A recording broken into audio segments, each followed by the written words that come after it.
اللہ الرحمن الرحیم۔ السلام علیکم ورحمۃ اللہ وبرکاتہ۔ عابد راجہ چینل کی طرف سے آج میں اپنے دوستوں کو رسول اللہ صلی اللہ علیہ وآلہ وسلم کا ایک بہت ہی پیارا فرمان بتاؤں گا۔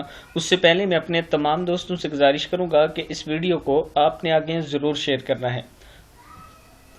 تو شروع کرتے ہیں۔ بسم اللہ الرحمن الرحیم۔ رسول اللہ صلی اللہ علیہ وآلہ وسلم نے فرمایا، جس شخص سے کوئی گناہ سرزد ہو جائے پھر وہ اچھی طرح وضو کرے اور اٹھ کر 2 رکعت نماز پڑھے اور پھر اللہ سے معافی مانگے تو اللہ تعالیٰ اسے ضرور معاف فرما دیتا ہے۔ کتاب کا حوالہ یہ موجود ہے، آپ دیکھ سکتے ہیں۔ جس شخص سے کوئی گناہ سرزد ہو جائے پھر وہ اچھی طرح وضو کرے اور اٹھ کر 2 رکعت نماز پڑھے اور پھر اللہ سے معافی مانگے تو اللہ تعالیٰ اسے ضرور معاف فرما دیتا ہے۔ کتاب کا حوالہ یہ نیچے موجود ہے، آپ دیکھ سکتے ہیں۔ اس ویڈیو پر آپ نے ضرور عمل کرنا ہے اور اسے آگے ضرور شیئر کرنا ہے۔ السلام علیکم ورحمۃ اللہ وبرکاتہ۔